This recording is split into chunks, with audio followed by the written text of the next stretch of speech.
I didn't seek out a career in the 12-volt industry. As a teenager, I imagined a career as an artist and made plans to attend SCAD to pursue graphic design. I was always talented in art, but I had no idea that a few chance encounters would lead me to find my passion for mobile electronics and building custom interiors. I dipped my toes into this industry as a 16-year-old by helping some friends in their business of promoting and staffing car shows. I quickly gravitated to the sound portion of the shows, and it wasn't long before I found myself judging and competing in SBL competitions. Fast forward a couple years, and as I was judging a sound competition at a shop called Spectrum Sound, I was offered a job as an installer, and I dove into this industry headfirst. Presently, I find myself working in a state-of-the-art facility with some of the most talented and driven individuals in the industry. I work at Traffic Jams Motorsports in Buford, Georgia. My name is Ben Freeman, and this is my video submission for Installer of the Year 2025.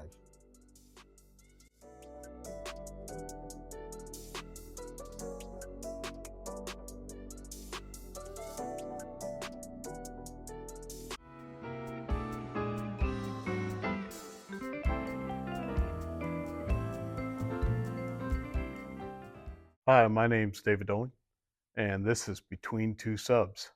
Today, my guest is Ben Freeman. How's it going? It's nice to be here, Good, good. Glad you're here. I guess.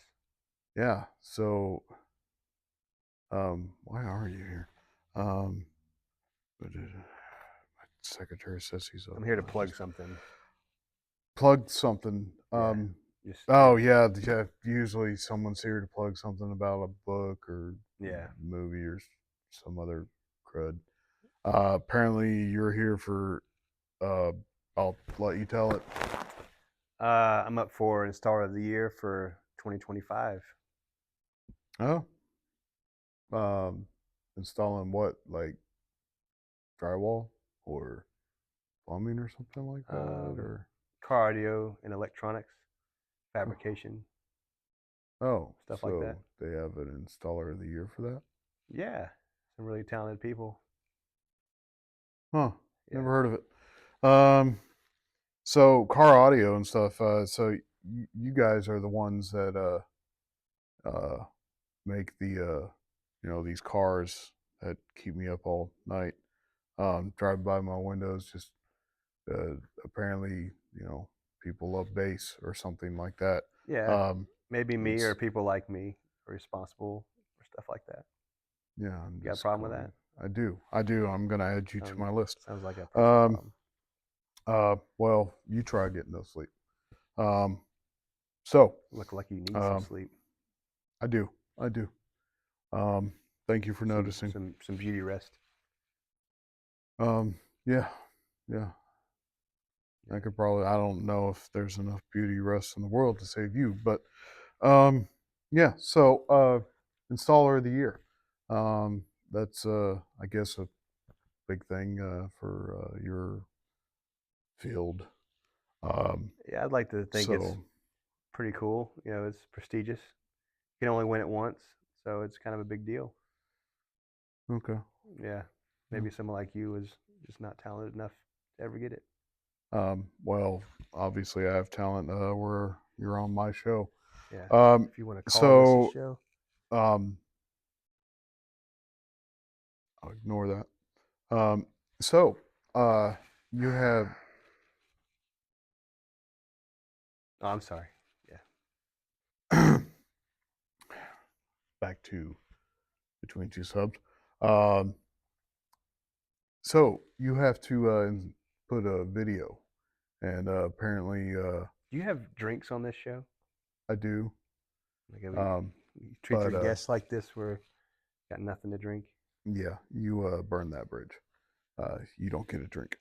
Um, so you have to apparently, put in a main vehicle entry or something That's like right. that. Yeah. Apparently, The first part of all my video. year you only built one thing.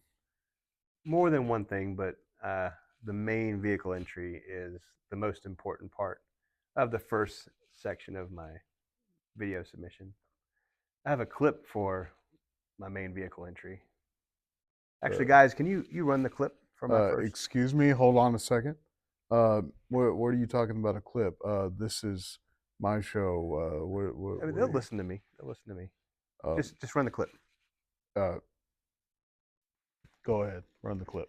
Run the clip.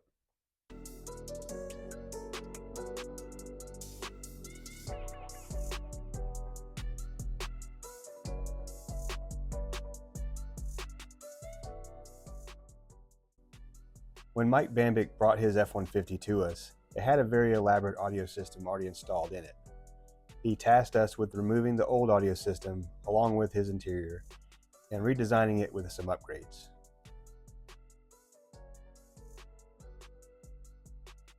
Mike was looking for a clean, updated interior design centered around his sound quality equipment and high SBL subwoofer output. I used his pre-existing AudioFrog mids and highs consisting of GB60 mid-basses, GB25 mid-ranges, and GB15 tweeters powered by a pair of Rockford Fosgate T1004s. For sub-output, I used a pair of Rockford Fosgate T2500s from his old system on a pair of new JL Audio 13W7s.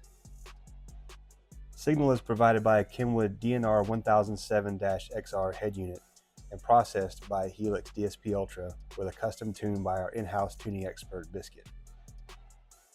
For the truck's power plant, I used his Brand X 400 amp alternator to charge a trio of Group 65 AGM batteries, 2 of which are tucked inside the paneling in the bed of the truck with a battery isolator installed under the hood, mounted by a custom bracket I designed and 3D printed.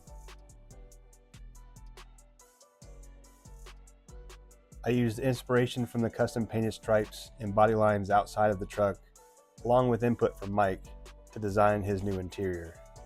Mike wanted a primarily black interior, so while I continued the lines of the exterior striping inside the truck with my design, I kept the red to a minimum, choosing to instead to have a single red stripe along the center of the truck. I continued the single red stripe accent into the door panels as well. The interior parts were constructed using ABS, PVC, and acrylic.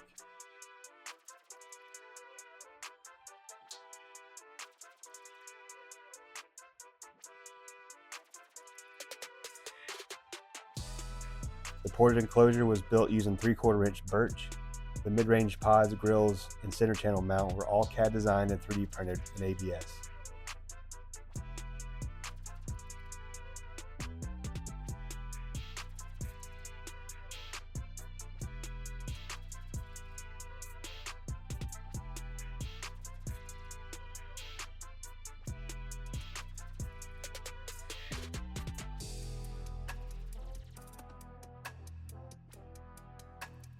One of the most challenging aspects of this build was the 3D printed dash bezel. Mike wanted to redesign his dash to accommodate the much larger Kenwood screen and give it more of an OEM look. I accomplished this by scanning the original radio panel and designing a new top section to mold in place. This required the relocation of the traction control button to the panel alongside the radio. It was printed in 4 pieces and welded together.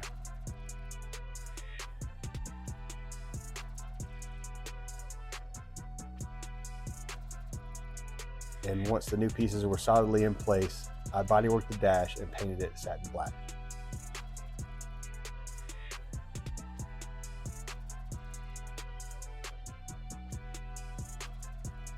Every panel in the truck, including all remaining OEM panels and the dash, were wrapped in leather and vinyl, accented with red LED and black acrylic. The seats were also stitched in leather to complement the new color scheme of the interior. Serviceability was maintained by the use of magnets on the amp covers. A cleat with magnets are used to hold the top header panel in place, and I built multiple harnesses throughout the truck to make assembly and disassembly a breeze. All of my efforts in this truck resulted in a vehicle that looks and sounds fantastic. I was so thankful to Mike for allowing me to tackle this project and build his dream truck. Oh gosh, that clip's finally done. Yeah, that was Yeah. the Interesting. main vehicle entry. A lot of information covered in I that video. I guess so. A lot of it's just gibberish to me. A lot of cool stuff. Yeah, if you say so. Uh, I do. okay. What was the owner's reaction to that? He loved it, and believe it or not, I have another clip for that.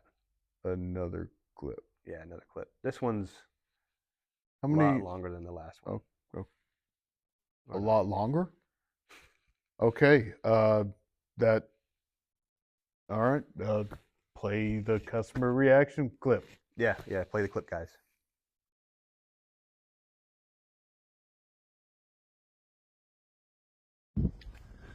So I just wanted to take a second to talk about my truck build that I had done by Traffic Jams. Ben went through and completely gutted the truck. Everything was completely redone. My request was leather interior, new seat covers, basically build a demo truck from the 80s and 90s from when I built them back in the day. And everything came out amazing. The door panels are completely custom, which is almost impossible to find on a 09 to 14 truck. The dash is completely rebuilt with a new large screen radio, and everything sounds amazing. The work quality was just top notch. I couldn't be happier with the results. Oh, we're done. We're done. Okay. Okay. So you saw the reaction. Yeah, Mike loved it. Oh, Thought he it was did. awesome. Yeah. Um, If you'd that watched the clip, you could have saw that. okay. So that's.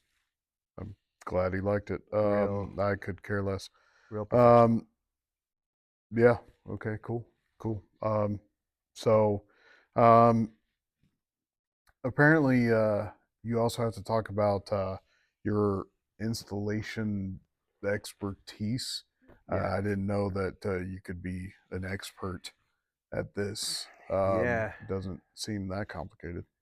So, this expertise, apparently, system design is crucial to that. Yeah. I've got a great You, example of system design and a clip oh, prepared. really? Another clip? Yeah. I heard that this is for Shazam. Shaquille O'Neal. Oh, Yeah. oh, okay. An apocalypse truck. I just know him as a magical genie. Um, Yeah, I'm sure he'd love to hear you say that to his face. well, he was great in that movie. But yeah. But anyway, here I have a clip. Let's roll Uh, the clip, guys. whoa, wait a second. You don't tell them to roll the clip. This is my show. I'll let them know. But the show's about me right now, so you are a guest let's on run this show. my clip. This is my show, and I will tell them to start the clip. Roll the clip. Let's roll the clip.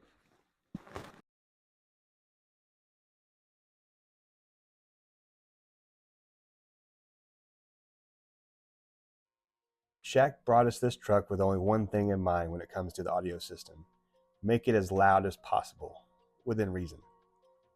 It arrived to me as stock as an apocalypse truck could be, which isn't very stock at all. But the audio system was still untouched, and that's where my system design comes into play. I started this project off centered around what Shaq wanted most: big sub output. I designed a ported enclosure housing 6 Kicker Solo X12s that snuggles up nicely underneath the custom slanted Apocalypse tonneau cover. All of the sub output passes into the cab of the truck via a blow-through at the bottom of the cab and through the top of the cab, made possible by removing the rear glass.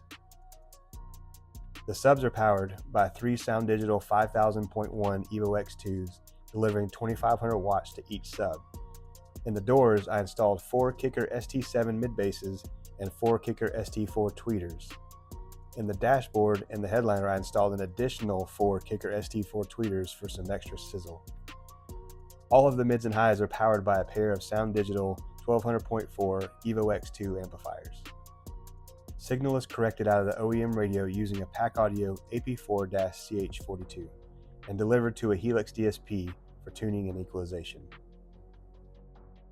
Power is delivered to the system via a custom 400 amp alternator from MechMan that had a Superman logo engraved on it by Steve Mead. It charges a trio of AGM batteries located under the hood and in the bed of the truck. Shaq had me wire 4 of the subs to only come on with one of the OEM upfitter switches on the dash, making the system play only 2 subs by default, allowing him to add the other 4 on demand. All said, this truck was extremely loud. Shaq said this was the first system that he didn't have to ask the installer to turn it up. That statement alone made me very proud of my work, and he was a very happy customer.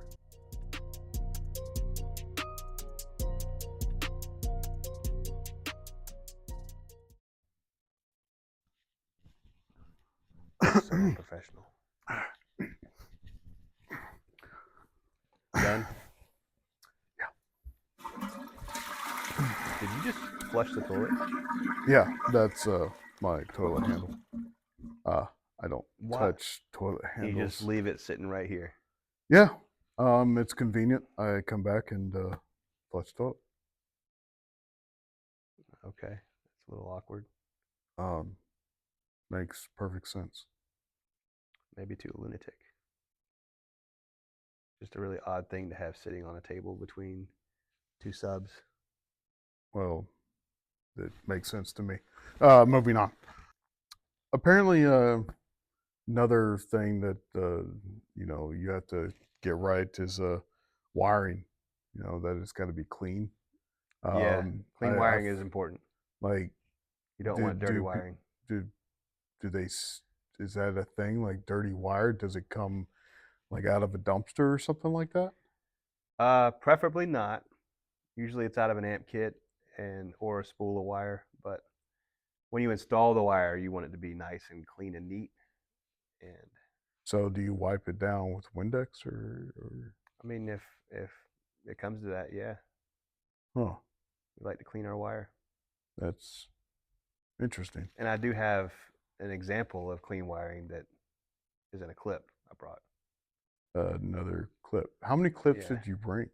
Enough. As many as it takes.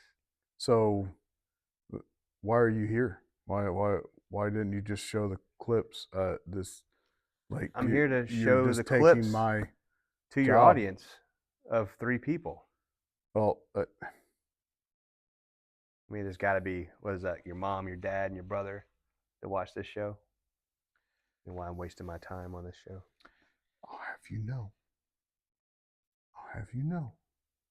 that my grandmother watches it too. Roll the clip. Roll the clip.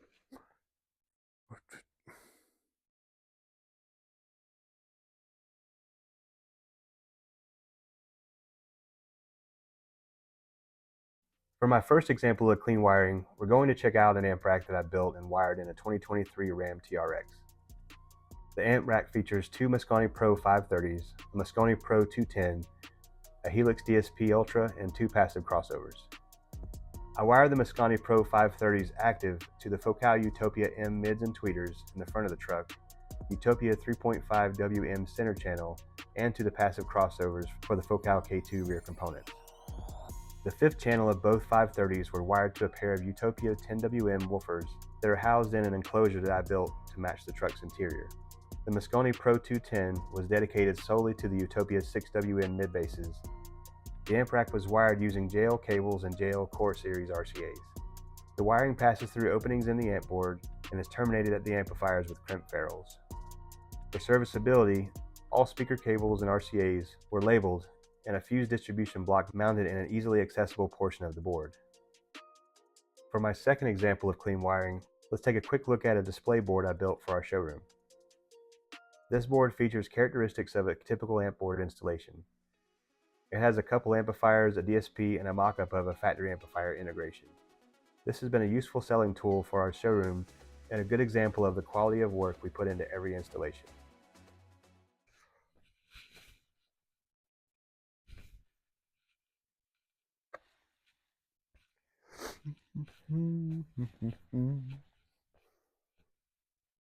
Where did you go?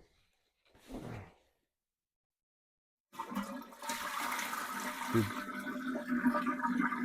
need toilet paper. Did you just use my bathroom?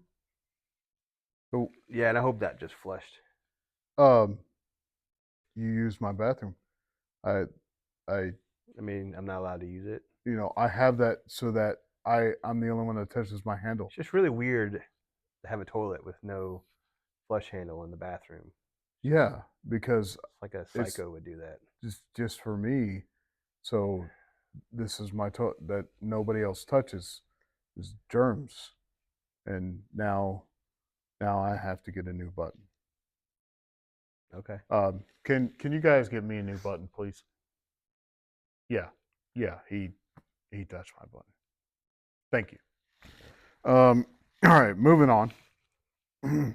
So apparently, troubleshooting is kind of important in what you do too.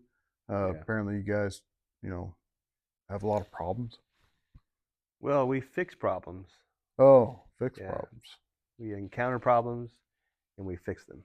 Oh, It's you not always a actually. straight line to figure out what that problem is. That's what good troubleshooting skills mean.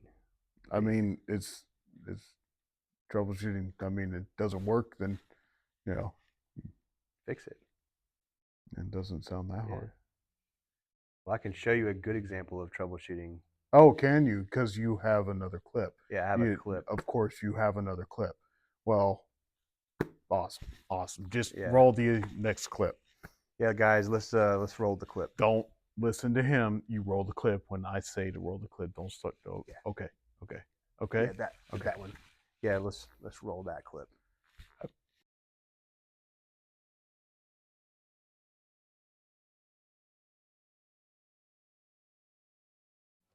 I'll be honest, I don't get a chance to do a lot of troubleshooting because of how we compartmentalize the work at traffic jams. We usually separate jobs into departments, allowing us to work more efficiently, but there are exceptions, and this is one of them.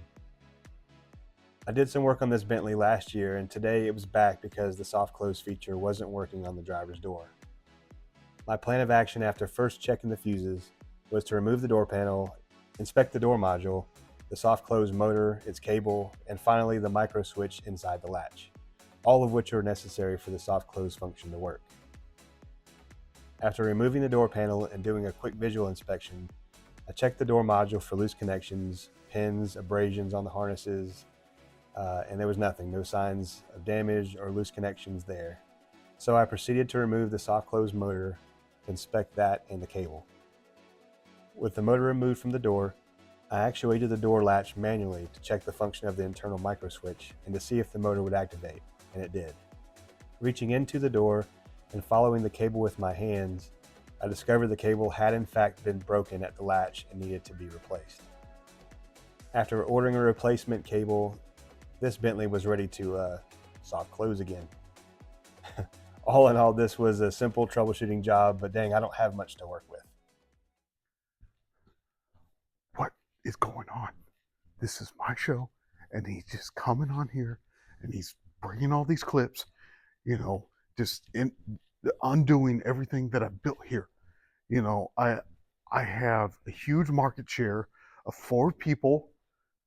Actually 5. My grandfather just started watching this, and now he's just taking everything over, and it's all about him. He has all these clips and all this. And I'm tired of it. We got to book better guests. This is Hey, yes, man, yes. I think we're rolling. I gotta go.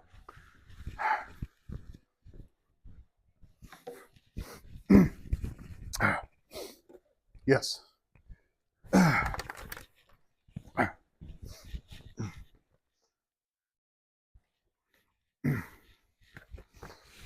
So, we just saw your clip for troubleshooting.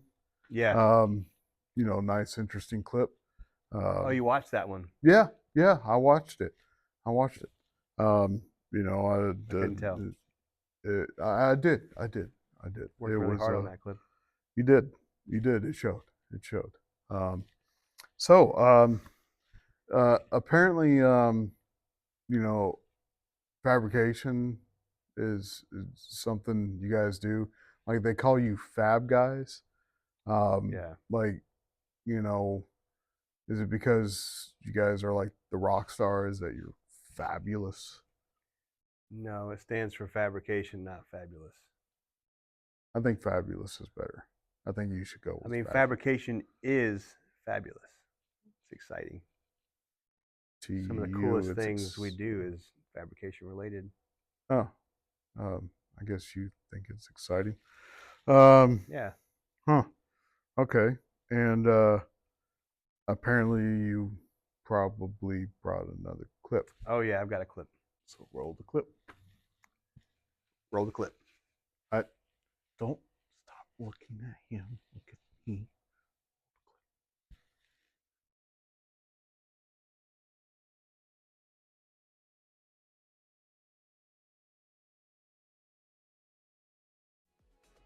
For my fabrication section, I'm going to focus on the trunk and kick panels I built in this 1970 Cutlass. The customer wanted a trunk that was very reminiscent of the factory design in the interior of the car, with nothing seen in the trunk regarding the audio that was installed. My design inspiration for the trunk was pulled directly from the car's door panels. I really love the simplicity of these older cars and the elegance of the minimal lines and patterns. I first sketched my idea and presented it to the customer for approval. And after a quick thumbs up without any changes needed, I scanned the trunk with our Peel 3D and began to build my idea in Fusion 360. Hidden behind the trunk paneling, I built a ported enclosure out of 3/4 inch birch housing a pair of JL 12W6s. I fabricated steel mounts to affix the box firmly in place. I constructed the base layer of the trunk using 3/4 inch PVC, and I stacked multiple layers of PVC to form the battery cover panels and attached them to the sides of the trunk with an array of neo magnets. I attached the back panel of the trunk to the enclosure with hardware hidden behind the wood grain accent in the middle. Each side panel is mounted to the back panel with hardware hidden behind chrome accents. To be on par with the project's budget, in lieu of the time required to polish real metal, I created the chrome accents using acrylic wrapped in chrome film. The wood grain accents are also created using acrylic wrapped in matching wood grain film. I found this to be a very effective method to give the customer the overall look he wanted while also working within the scope of the project. The trunk was trimmed in vinyl that was matched to the color and grain of the factory door panels. To cap off the area around the trunk hinges, I designed and printed these cover panels to dress up the area and finish them off with matching vinyl.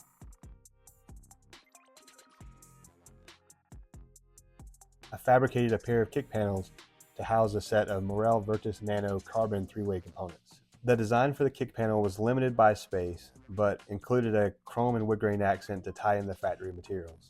I aligned the chrome accent on the grille to the chrome trim on the door panel to achieve a balance in the design with the OEM panels. The body of the kick panel is constructed of PVC that was blended with fiberglass reinforced filler to the OEM kick panels. The grills are constructed of layers of acrylic wrapped in grill cloth and attached to the kick panel with magnets. The accents in the grills are built with the same materials as the trunk accent, using acrylic wrapped in chrome and wood grain vinyl wrap. All in all, I'm very happy with how this project came out, and I was excited to have been a part of what is a really nice, well-built classic. All right, so now we're back. You saw that clip. So installer of the year potential here. Yeah.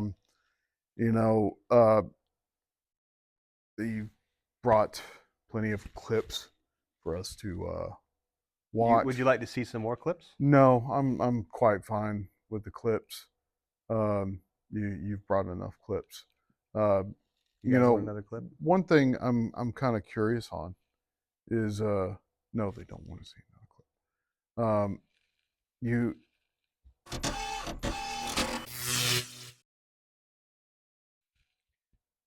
You gotta stop. What is that about?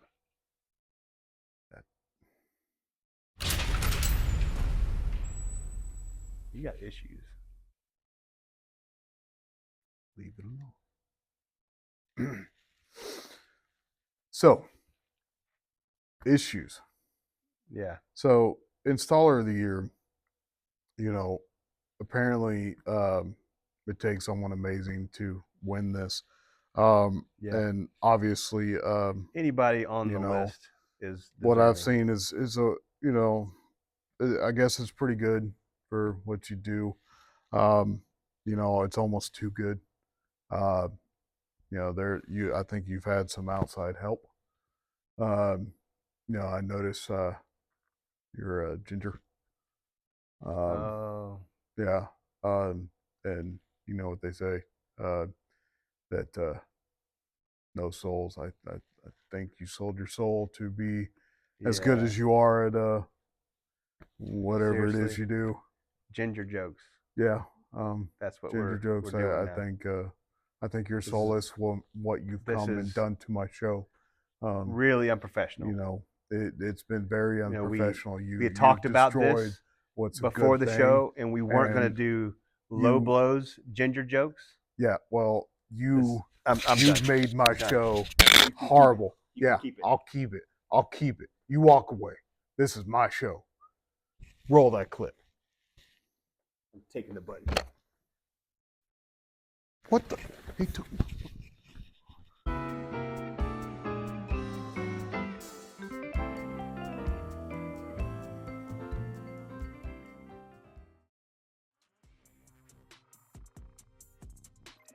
My personal evolution over this past year has been really trying to reach out and become more active on social media and in the industry as a whole on a national level.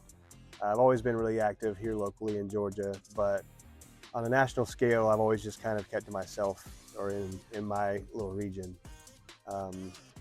I'm notoriously introverted, so it's been a lot of work on myself to branch out and really try to network more. I've also been working hard on maintaining a good work and home life balance with my family. I've got 3 kids at home, and my wife takes care of them while I'm at work. So it's important for me to try to make it home on time every day. So in this industry, we have to stay late. It happens. We got projects that are due, deadlines looming. What I try to do to get that extra time in is I'll come in early. So I'm usually the first person here because of that. So if I know that a project's running over, instead of me staying late, I will typically come in hours early and try to get that extra time in without affecting my family. On a professional level, I've been identifying weaknesses in my skill set and improving those and learning as many new techniques as I can. I've been incorporating more sewing techniques into my builds. I'd sewn in the past, but it's been a good 15 years or so since I've sewn anything. So I'm dusting off those old skills and applying those to some of my builds. And I'm also taking the time to have smarter design choices in my builds and with a much clearer direction in my projects. Overall, this has made me a far better, more polished and driven fabricator than I was a year ago.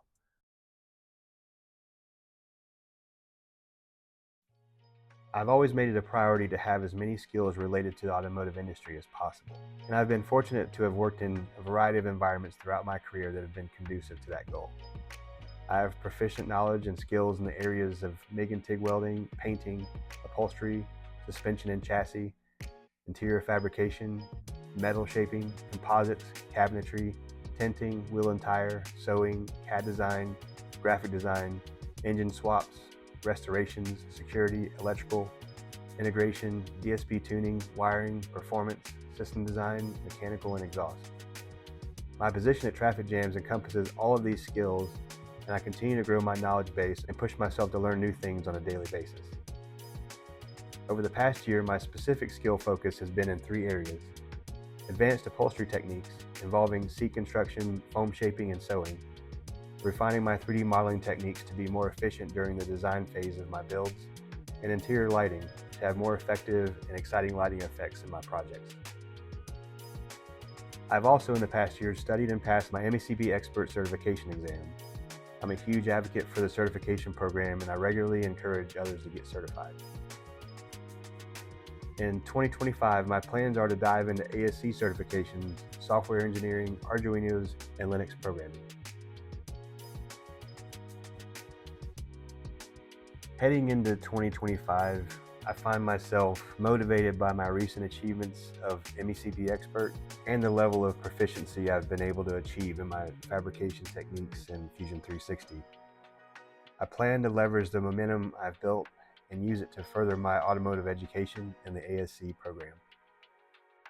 Also, I have to mention that the process of submitting for Installer of the Year has been a great tool for me to take a hard look in the mirror and make moves to better myself. I'm eternally grateful for that. If I were to ever win Installer of the Year, I know that I'll never back off the throttle of my growth. It's too ingrained in my core to constantly improve, and the award wouldn't be a stopping point for me, but just another catalyst for growth and refinement.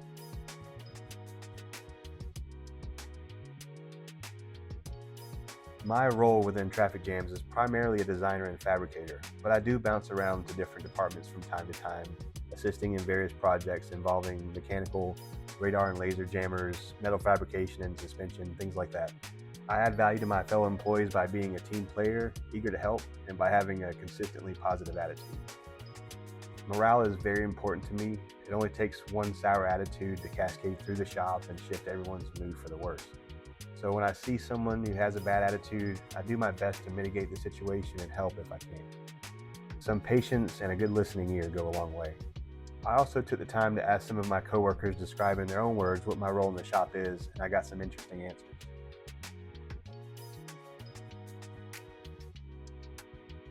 Hey, Vanessa.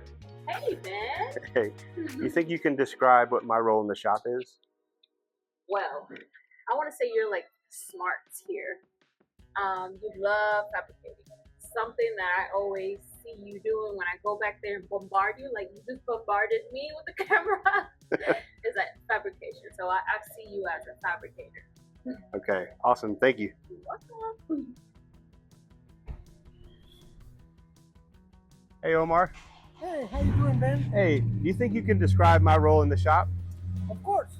I think your role is very significant because you are the one that created everything really doesn't exist, and you bring awesome ideas and very complex fabrication with the 3D, with the CNC, with the laser combine it, and pretty much you put the cherry in everyone's cakes. Thanks, man. I appreciate it.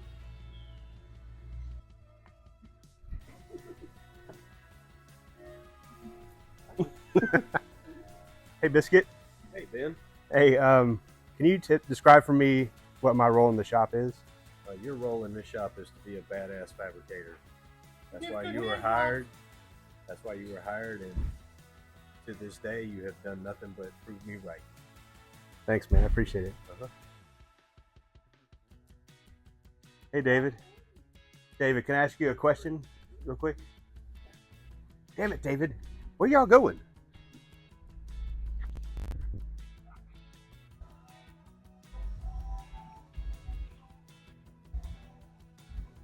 Hey, Scott. Yeah. No.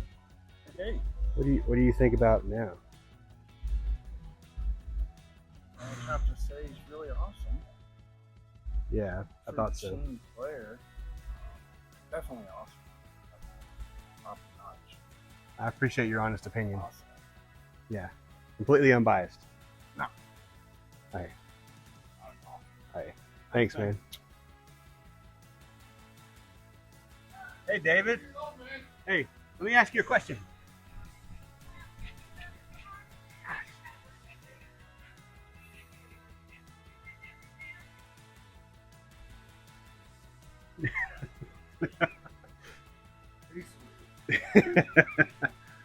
Hey, David.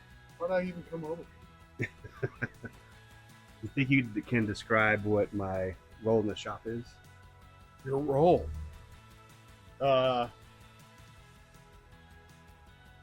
To clean up after everybody? No.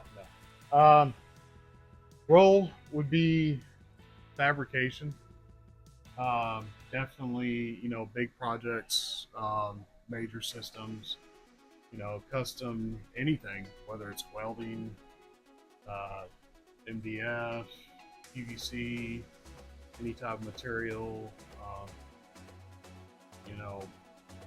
making a car its own unique thing. I'd say that's definitely your role. Designing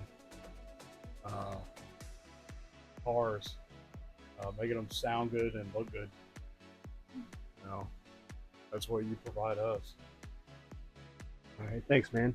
No problem. No problem. See if we can't sneak up on Scott. Hey, man. Hey. Wow. Bright light. You think you can explain what my role in the shop is? Do boy. Pretty much anything you need done, you do it. Always clean the bathroom. It's spotless. Nobody wants to do it. You love it. But no, That's great. aside of all that, great guy, team player. Really step in when somebody's struggling. They always come up with ideas that are outside the box to help us move forward with projects here at the shop to really help out. Your talents are through the roof. From custom fab, metal work, fiberglass, CAD, you name it. I don't think there's anything Ben can't do. Thanks, man. I appreciate it.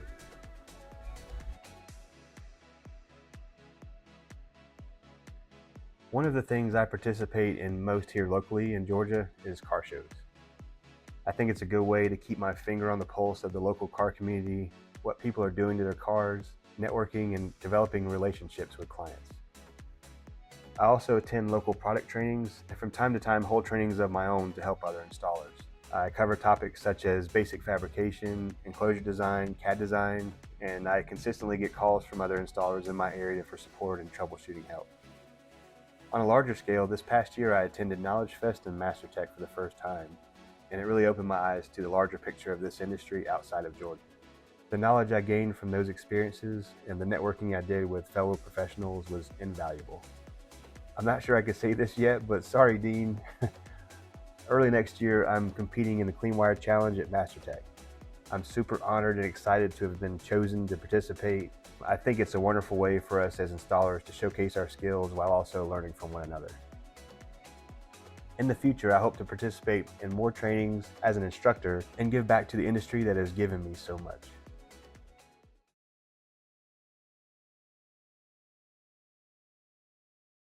This is a really difficult question for me to answer because it's not really in my character to boast and talk about myself. I prefer to let the body of my work and the content of my character speak loudly for me.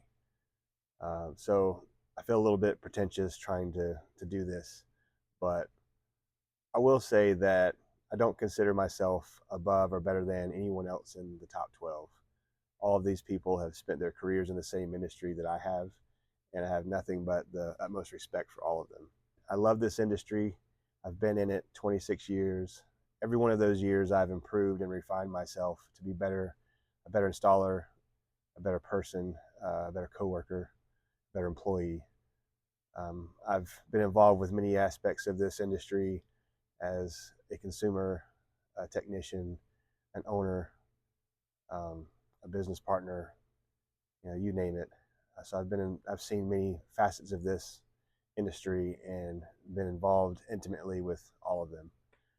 I would even do it for free if it weren't for the need of money. I often said that if I won the lottery, I would still install. I'd still continue to be in the bay and working on cars. I would love to give back more if I could. But what really makes me deserving of Installer of the Year, I think it really just boils down to one thing: character. I think that's why I deserve to be Installer of the Year. Thank you for watching my video, and I hope you enjoyed watching it as much as I did making it. It was a blast. I thought it was important to capture a little bit of my personality and my sense of humor in the video instead of just portraying everything perfect and serious. It's important for you guys to see who I am as a person and an installer. So thank you for the opportunity of being in the top 12 and eligible for this Installer of the Year award. It means a lot to me, and I'm looking forward to see you all in Vegas.